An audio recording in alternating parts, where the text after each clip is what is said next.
오늘 말씀은 두 감람나무예요. 감람나무가 있는데 두 종류가 있어요. 하나는 참감람나무, 하나는 돌감람나무가 있어요. 그런데 이 접목은 참 신기한 일이고 의미 있는 과정이기도 합니다. 보잘것도 없는 땡감나무 묘목에 단감이나 장도감나무 손을 접붙이면 신기하게도 그 나무는 땡감이 열리는 게 아니라 아주 우량종으로 그 열매가 바뀌어지게 되는 것입니다. 이게 예수 믿는 진짜 축복이에요. 같은 원리로 찔레꽃 나무에 아름다운 장미를 접붙이고 별 쓸모가 없는 돌배에 신고배를 접붙이면 그 배가 아주 작은 배가 큰 배가 되고 아주 맛이 없는 배가 아주 맛있는 배가 돼요. 개복숭아에 질 좋은 황도를 접붙임하면 틀림없이 원하는 우량종이 되어서 아주 새로운 모습으로 태어나게 됩니다. 접목은 번식시키려는 식물체의 눈이나 가지를 잘라내어서 뿌리가 있는 다른 나무에 붙여 키우는 것으로 붙이기만 하면 그 어미나무의 유전적 특성을 가지고 묘목을 일시에 대량으로 양성할 수 있는 그러한 농사법입니다. 꽃이 피고 열매가 맺는 시간을 앞당겨 줍니다. 풍토에 바른 적응이 가능하도록 병충해에 대한 저항성을 높여줍니다. 이런 의미에서 보면 접목 또 접붙임은 정말 새로운 모습으로 태어나는 거예요. 여기에 예수 믿는 신비가 있는 거예요. 우리가 예수님을 잘 믿으면 이와 같이 되는 거예요. 정말 사랑하는 성도 여러분, 이런 체험이 여러분들과 여러분의 가정에 있기를 주의 이름으로 축원합니다. 본장에 나오는 참감나무와 돌감람나무에 대한 기사는 접목에 대한 의미를 새롭게 일깨워 줍니다. 감람나무의 접붙임은 참감나무인 예수님께 돌감람나무인 우리를 접붙이는 것을 의미하는 것입니다.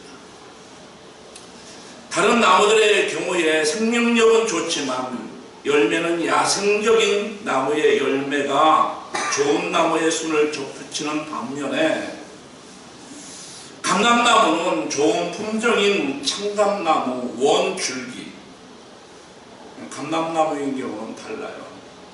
그러니까 일반 나무인 경우에는 아주 재래종, 생명력이 있는 나무에다가 아주 좋은 가지를 붙임으로 인해서 그 가지에서 좋은 열매를 맺는 것이라면 감람나무인 경우는 달라요. 그러니까 이 감람나무는 아주 참감나무예요. 품종이 좋은 참감나무예요. 거기에다가 돌배, 그러니까 돌감람나무를 접붙이면 그 돌감람나무의 가지에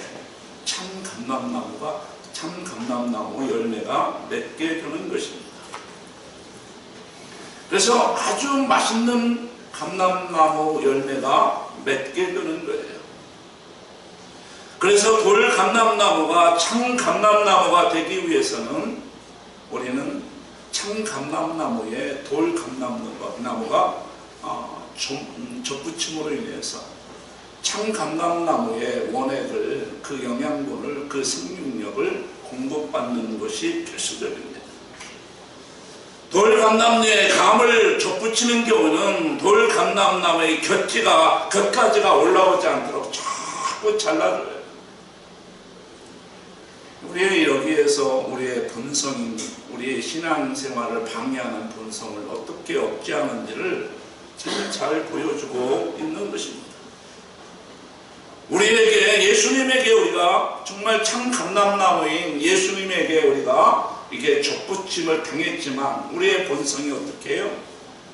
예수님과 접붙인 그 감람나무에 그 생명력을 공급받지 못하도록 자꾸 방해를 해요. 시기가 일어나고 질투가 일어나고 작은 일에도 변화무쌍한 내 본성이 올라오고 원망하게 되고 절망하게 되고 쉽게 좌절하게 되고 이런 것들이 뭐예요? 우리가 가지고 있는 본성들이에요. 그래서 우리가 신앙생활을 하기 위해서는 자꾸 격가지를 쳐줘야 이 참감나무에 접붙인 그 가지가 잘 자랄 수 있는 것입니다. 그래서 결국은 우리의 신앙생활은 어떤 거냐?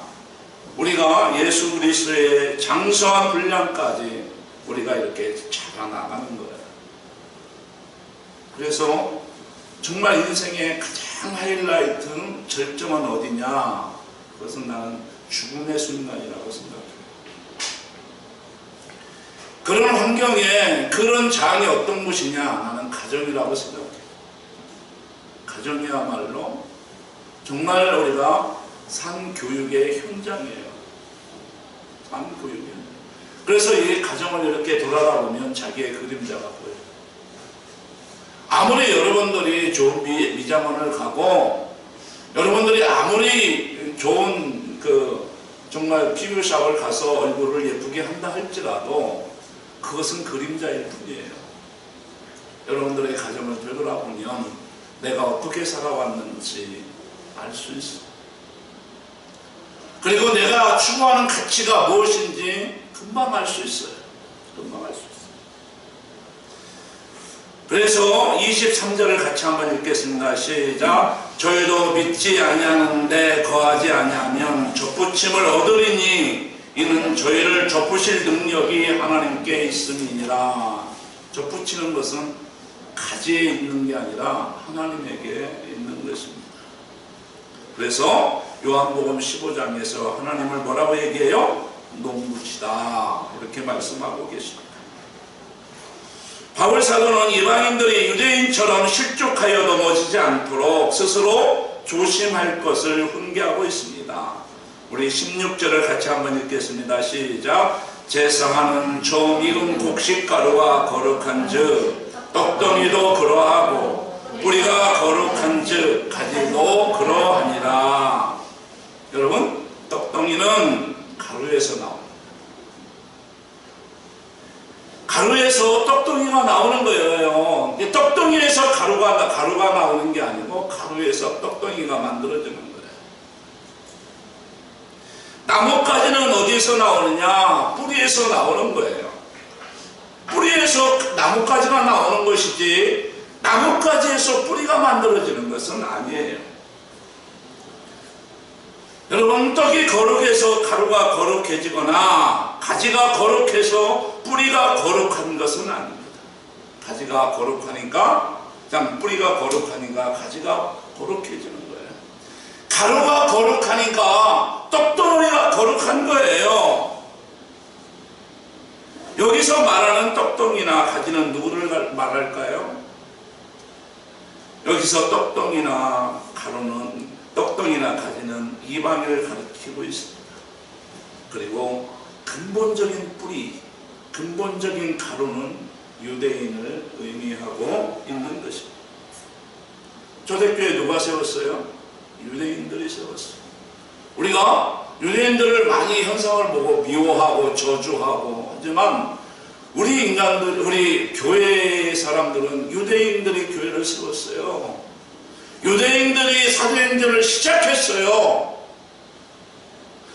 그렇기 때문에 우리는 거기에 우리가 접붙여서 이방인들이 세워진 거예요. 우리는 그걸 알아야 돼요. 17절 18절 우리 같이 읽겠습니다. 시작. 또한 가지 얼마나 꺾이었는데 돌감나무인 내가 그들 뿌리 중에 덧붙임이 되어 참 감람나무 뿌리의 진액을 함께 받은 자가 되었은즉 그 가지를 향하여 자랑하지 말라. 자랑할지라도 내가 뿌리를 보존하는 것이 아니요 뿌리가 너를 보존하는 것이니라. 여러분, 우리가 원 감람나무에 접붙임이 될 수 있었던 것은 왜 그래요? 본래 가지가 꺾여졌기 때문에 참 감람나무에 돌감람나무가 접붙여질 수 있었던 거예요. 그 가지가 꺾여지지 않았더라고 하면 우리에게는 희망이 없었을 거예요. 예수님이라고 하는 원 감람나무에 우리가 접붙임이 될 수 있었던 것은 원 줄기가 꺾여졌기 때문에 우리가 거기에 접붙여질 수 있었다고 하는 것입니다. 그러기에 우리가 접붙임을 당했다 할지라도 우리가 자랑할 게 우리가 스스로 뽐낼 이유가 아무것도 없다고 하는 것입니다. 참 감람나무인 유대인들이 꺾인 것은 그들이 복음을 배척했기 때문이에요. 예수님을 인정하지 않았기 때문에 그래요. 예수님을 받아들이지 않았기 때문에 그래요. 사랑하는 여러분, 먼저 된 자가 꺾여질 수 있어요. 저는 산에 가서 이렇게 보여. 꺾여진 나무, 먼저 된 사람의 처절함을 볼 수 있어요. 저는 목회하면서 꺾여진 나무들을 너무너무 많이 봐요. 꺾여진 교회가 있어요. 꺾여진 교회가 있어요.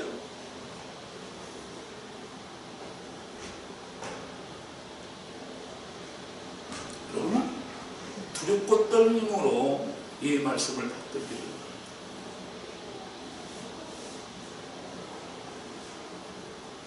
먼저 된 자가 나중된다는 말씀이 성경에 있어요. 꺾여져 있기 때문에 나중된 자가 그 자리를 차지하는 거예요. 나는 여기에 하나님이 주신 시기심이 있어야 된다고 생각해요.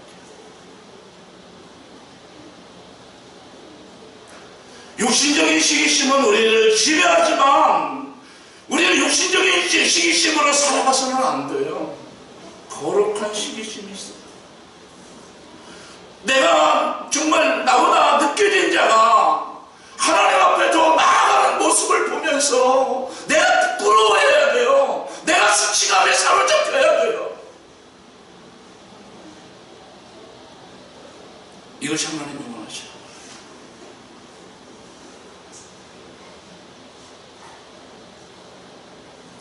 결과적으로 보면 이방인의 구원을 위해서 어떻게 된 거예요?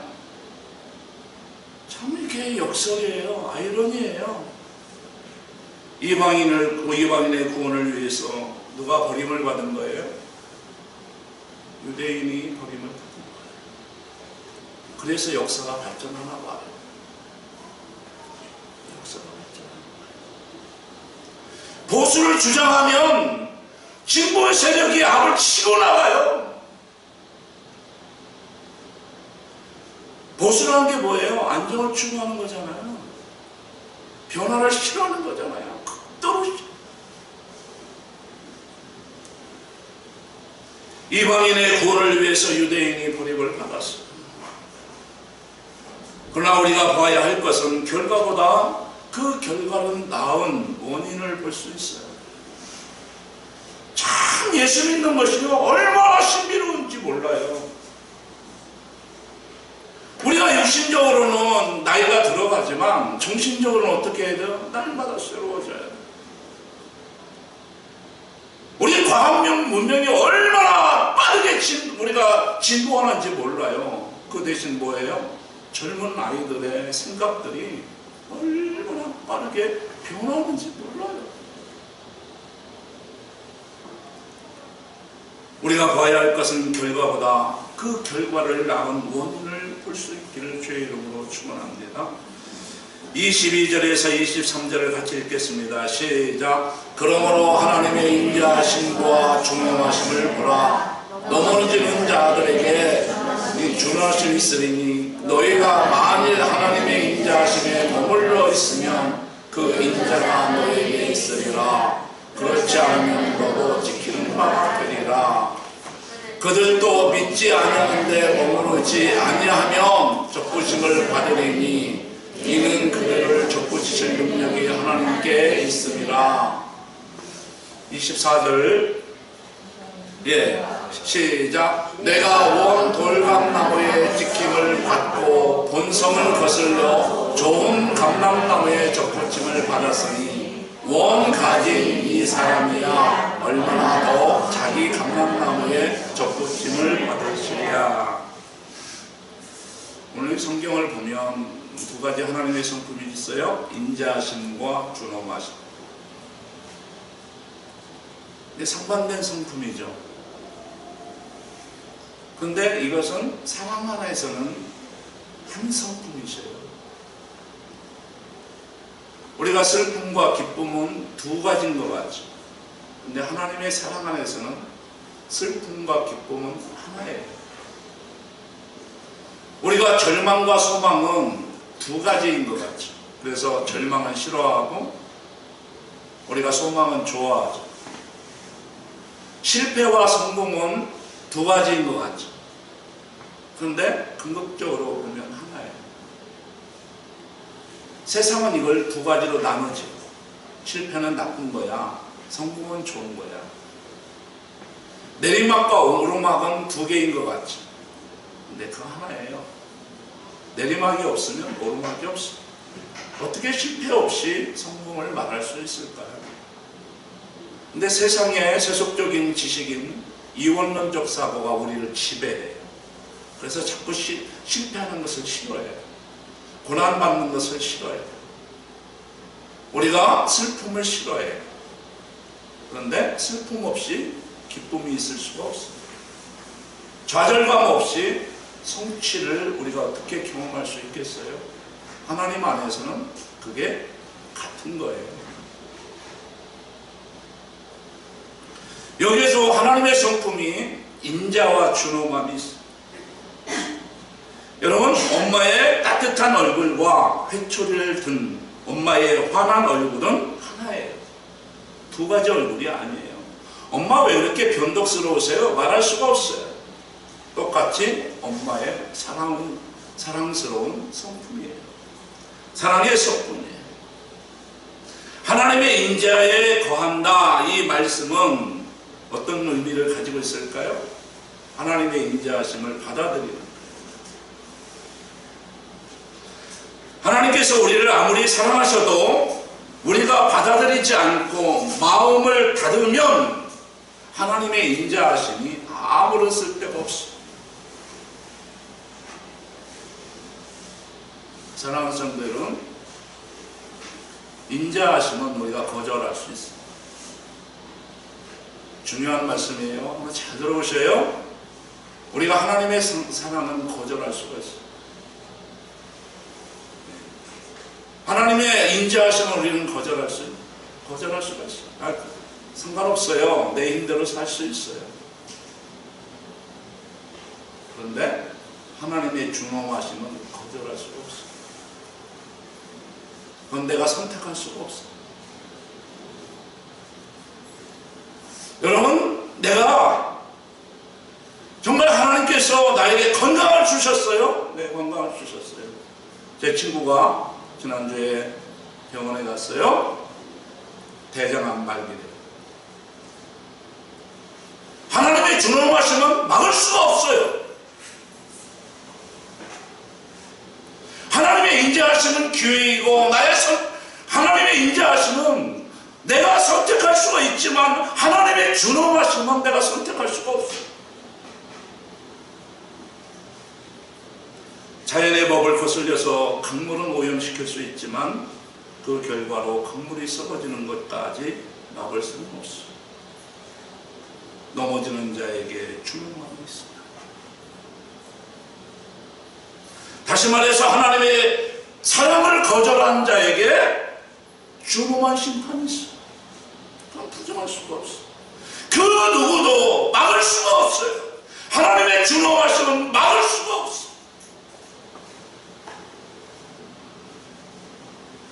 본인이 자초하는 일이니 어김이 있을 수가 없어요. 하나님께서 아담에게 에덴 동산을 주셨어요. 사랑이에요. 근데 아담이 어떻게 했어요? 그걸 거절했어요. 그 위에 뭐가 있었어요? 심판이 있었어요. 어떤 심판이 있었어요? 여자는 애를 낳는 산고의 고통을 겪어야 돼요. 사실은 아기를 낳는 것은 뭐예요? 축복이죠. 아이를 낳는 일이야말로 생육하고 번성의 땅에 충만하라. 이건 축복 중의 축복인데 아이를 낳는데 생명을 낳는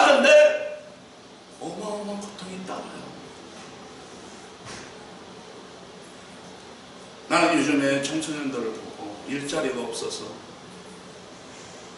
정말 일자리가 없어서 애쓰는 청년들을 보면 이건 재앙이다.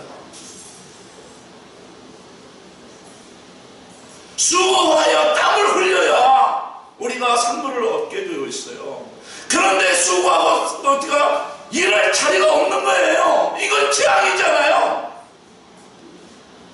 그 권세를 뭐예요? 물질을 가진 사람들이 다 가지고 있어요. 대기업들은요, 돈이 쌓여져 가지고, 우리나라도 돈이 쌓여져 가지고 쓸 데가 없어서 창구에 돈이 그득그득 하는 거예요. 그런데 어떻게 해요? 못 가진 자들은 일할 곳이 없어요. 축복입니까? 그리고 어떻게 어떤 재앙을 받아요? 이 세상에서 가장 비극은 형제간의 싸움인 것 같아요. 아버지 앞에서 형제간이 싸워요. 그래서 형제가 어떻게 해요? 형이 동생을 불로 쳐서 죽여요. 뭐예요? 준엄하심이에요. 그건 아버지가 막을 수가 없어요. 인자하심은 내가 거절할 수 있지만 하나님의 준엄하심은 거절할 수가 없어요. 깊은 얘기예요. 정말 신약 우리 성경의 로마서의 탈무드예요.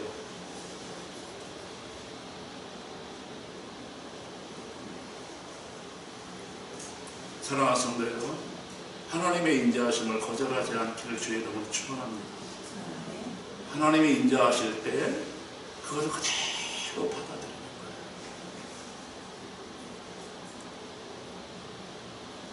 오늘 본문 말씀 18절을 한번 같이 읽을까요? 시작. 그 가지를 향하여 장황하지 말라. 장황할지라도 내가 뿌리를 보존하는 것이 아니요 뿌리가 너를 보존하는 것이니라.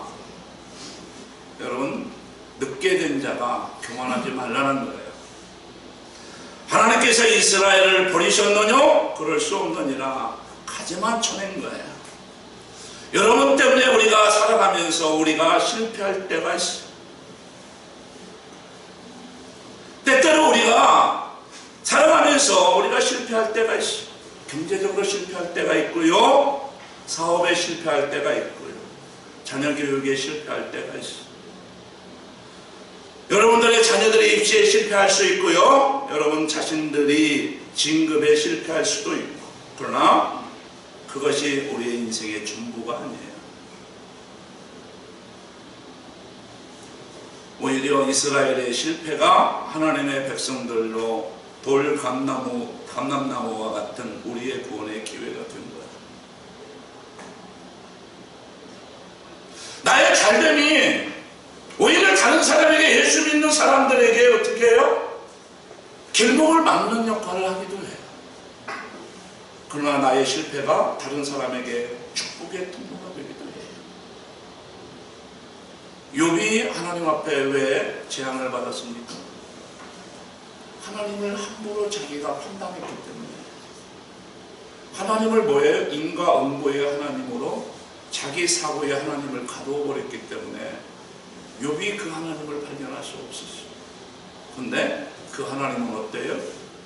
우리의 머리보다 크신 하나님이셔. 그 하나님은 뭐예요? 이 지구를 만드신 그 하나님보다 크신 하나님이에요. 그러니까 많은 과학자들이 왜 넘어져요? 그 하나님이 자기의 머릿속에 안 들어온다는 거예요. 그 하나님이 머릿속에 들어오는 순간 하나님은 하나님이 아니셔. 우리가 인류가 이 지구가 끝날 때까지 인간은 하나님께서 지성의 계시를 열어주지 아니하시면 그 하나님을 알 수가 없어. 내가 하나님을 안다고 하는 순간 그 하나님은 내 안에 내가 이해하는 하나님 정도는 되지만 그 하나님은 내가 원하는 하나님은 아니에요. 여러분, 내 실패 때문에 그 하나님이 나를 만날 수 있어요. 나의 고난이, 나의 병듦이, 나의 실패가 정말 하나님을 경험할 수 있는 기회가 돼요. 나의 실패가 다른 사람에게 축복의 기회가 돼요. 그러면 하나님은 나를 버리셨느냐? 그렇지는 않다는 거예요. 내가 하나님의 말씀으로 돌아오는 날, 내가 하나님의 은혜로 돌아오는 날, 내가 예수 그리스도의 십자가를 붙드는 날, 하나님께서 돌감나무도 그렇게 사랑하셨다면 참 감람나무 하나님의 사랑을 자녀들은 오죽하리요. 바울사도는 그렇게 결론을 맺고 있는 것입니다. 돌감람나무를 사랑하신다고 참 감람나무 이스라엘은 얼마나 축복하겠는가. 우리가 이분법적으로 하나님을 우리가 발견할 수는 없이 내 실패가 오히려 내 실패가 다른 사람에게 축복이 될 수 있어요. 여러분, 나의 실패가 다른 사람에게 기회가 될 수 있어요. 근데 나의 축복이 다른 사람에게 예수님께 하나님께 나오는 그 길을 막을 수 있어요. 사랑하는 성도 여러분, 세상 사람들이 잘 되는 것을 보면 때때로 좌절해요. 저는 그걸 시기심이라고 해요. 못 견뎌하는 거예요. 내 옆에 있는 사람이 잘 되면 못 견뎌하는 거예요. 그래서 어떻게 돼요? 더 열심히 세상으로 나가요. 아이러니하죠. 나보다 내가 중고등학교 다녔을 때 내가 그래도 중고등학교 때 반장이었는데 나보다 잘 됐어. 그 시기심이 어떻게 돼요? 더 세상에 몰입하게 만들어요. 웃기는 거죠. 사단의 전략이죠. 시기심이 발동해요. 예수 믿는 우리는 잘 안 되는데 저들은 부정직하게 술수를 쓰면 그렇게 하는데도 잘 되는 것 같아서 내가 제대로 정직하게 말씀대로 살아야 하는데 그렇지 않아요. 그렇지 않아요. 하나님, 목사님 좀 계셔요. 내가 돈 벌어갖고 잘생길게요.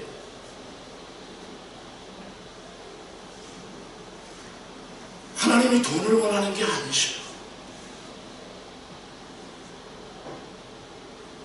세상을 조성하시고 창조하신 하나님이 돈이 없어서 하나님 우리에게 원하시는 것은 너 자신을 원하는 거예요. 우리 자신을 원하시는 거예요. 내가 거룩하니 너희도 거룩하라.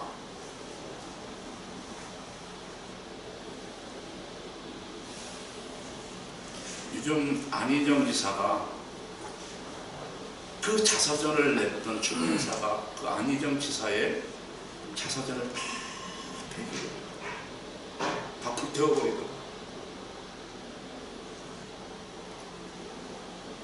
우리는 착각하죠. 안희정 지사의 국민들이 여론이 모아졌다. 거기에 윤리가 빠지니까 어떻게 돼요? 껍데기만 남죠. 그렇게 좋아할 수가 없어요.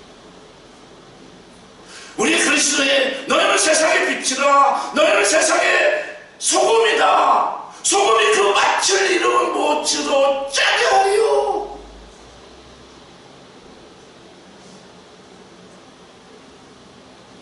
우리 그리스도인들에게 믿음이 빠져버리면 아무 쓸데없는 화잘까도 없는 존재 같아요. 밖에 버리워서 어떻게 돼요? 사람들이 밟고 지나가요.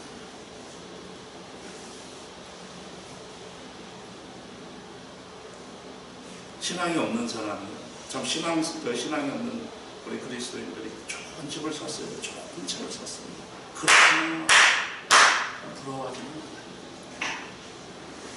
근데 믿음적으로 잘 간답니다. 그래서 엄청난 도전입니다.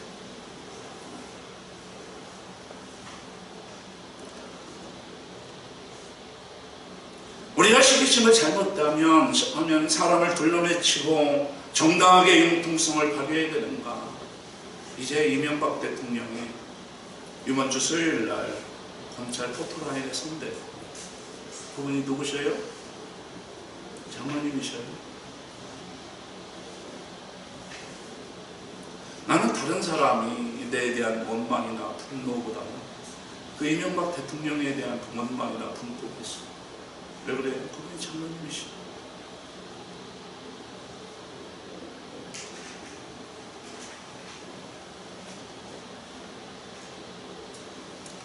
사랑하는 성도 여러분, 축복이 무엇입니까? 세상 사람처럼 되는 게 축복입니까?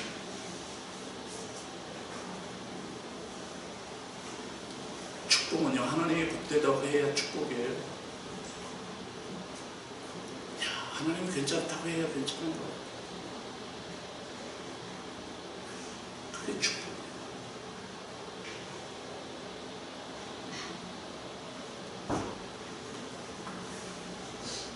세상 사람들이 복되다고 해서 복된 거 아니에요. 그건 우리가 뭐예요? 버블이에요, 버블. 그건 거품이에요, 거품. 그것은 거품처럼 확 일어났다가 작은 우리가 입김에도 사라지는 거예요. 사랑하는 성도 여러분, 간혹 누가 무슨 일을 하면 하나님은 전혀 꾸짖지 아니하시고 경고하시지 않으시고 친절하시고 은혜로우시고 내가 어떤 일을 해도 눈 감아주시고, 그래서 우리는 얼마나 뭐예요? 평안의 하나님을 찾는지 몰라요. 위로의 하나님을 찾는지 몰라요. 목사님, 우리가 위로를 선포해주는 설교를 해주세요. 우리에게는 평안에 우리가 평안이 필요해요. 샬롬은 필요하단 말이에요. 이런 부분만 우리가 생각하는 사람이 있다면 하나님이 얼마나 파괴적인지, 하나님이 얼마나 잔인한지, 하나님이 얼마나 악을 싫어하는지, 하나님이 얼마나 악을 저지르는 사람들에 대해서 얼마나 단호하신지, 그 악을 추구하는 사람들에게 끝까지 쫓아가서 그 악을 제거하시는지 그 하나님을 봐야 돼요. 여러분, 하나님께서 이스라엘 백성들이 정말 40년 동안 요단 광야 생활을 마치고 요단강을 건넜어요. 여리고성, 중과부족 같은 여리고성을 무너뜨렸어요. 근데 작은 만만하게 보이는 아이성 앞에 무릎을 꿇었어요. 알고 보니까 어떻게 해요? 아간이 그 전리품인 외투한 거를 숨겼어요. 아간과 그 가정은 어떻게 됩니까? 아골 골짜기에서 죽음을 맞게 됩니다. 처절하게 죽음을 맞게 돼요. 하나님 악은 모양이라고 싶어서 정말 초대교회가 정말 용서하게 잘 부흥해 가고 있어요. 그런데 아나니아와 삽비라가 거기에 찬물을 끼얹는, 어떻게 하죠? 그 자리에서 죽게 하죠. 그 자리에서 죽게 하죠. 비극이잖아요. 아간과 아나니아와 삽비라의 사건은 뭘까요? 공동체를 무너뜨리기 때문에. 여러분들 개인적으로 우리가 실수할 수 있고, 개인적으로 뭔가 타락할 수 있고, 개인적으로 내가 죄를 지을 수 있다 할지라도 하나님은 공동체에 길을 막는 사람들의 그 죄는 용서하지 않으시는 것을 볼 수가 있어요. 여러분, 교회 공동체 회방하지 마셔요. 교회 공동체에 여러분이 디딤돌이 되기를 주의 이름으로 축원합니다. 교회 공동체의 거침돌이 되면 하나님이 그걸 용서하지 않으셔요.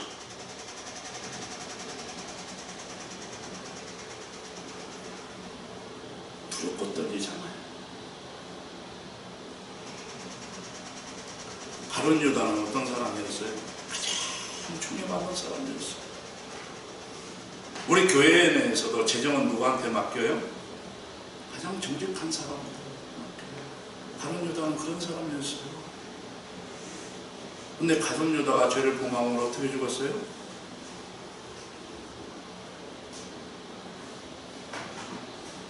정말 강단에서 말하기 민망할 정도로 처참하게 죽었어요. 이게 뭐예요? 하나님의 존엄하심. 누가 싶은 하나님만 봅니까? 하나님은 인자하심과 준엄하심이 같이 상존하고 있는 거예요. 우리는 어쩌면 인자하심보다는 준엄하심 입장에서 하나님을 봐야 돼요. 근데 내가 보고 싶은 하나님, 얼마나 하나님의 이름을 만홀히 여기는지 몰라요. 여러분들 주보에다가 제가 목회 단상에 유대인들은 십계명을 어떻게 비즈니스에 대한 교훈으로 바꿔서 사용하고 있는지 잘 보셔요. 하나님의 이름을 만홀히 여기십니다. 예수 믿는다고 입술로만 주여 주여 하지 말라는 얘기예요. 이제 말씀을 마치려고 합니다. 우리 한번 그 이미지 하나만 띄워주세요. 이게 어떤 현상이냐면, 가까이 자라는 두 나무가 맞닿은 채로 오랜 세월이 지나면 서로가 합쳐져서 나무가 하나가 돼요. 이걸 무슨 현상이라고 하느냐면 연리 현상이라고 해요. 두 몸이 한 몸이 된다 해서 남녀 간의 애틋한 사랑에 흔히 비유되고 있는데, 이런 나무를 사랑나무라고 얘기를 해요. 나무까지는 연리 현상이 나타나지 않는다고 해요. 왜냐하면 작은 그 바람결에도 흔들리기 때문에 연리 현상이 나타나지 않는다고 해요. 그런데 연리목은 아주 드문 경우는 하지만 가지가 붙은 연리지는 좀처럼 보이지 하지 않지만 연리목은 종종 볼 수 있다고 해요. 연리가 되는 과정은 이렇습니다. 가까이 심겨진 두 나무의 줄기가 자라는 동안에 나무의 그 지름이 자꾸 커지잖아요. 그러면 어떻게 나무가 서로가 붙게 되잖아요. 그리고 양쪽 나무에서 각각 해마다 새로운 나이테를 만들잖아요. 시간이 흐르면서 서로를 힘이 압박하게 되죠. 그래서 마땅한 부분의 껍질이 그 압력을 견디지 못하고 결국은 파괴되어서 이제 앞에 그 겉에 있는 그 표피가 떨어져 나가고 맨살이 그대로 부딪히고 맞부딪히고 서로의 부름켜가 조금씩 이어지고 서로를 섞여버리면 보통 세포들이 공동으로 살아갈 공간이 생겨서 연리가 완성된다고 해요. 그러니까 연리목이 되려고 하면 보통 10년은 걸린다고 해요. 이게 뭘까요? 신앙생활. 이게 공동체생활.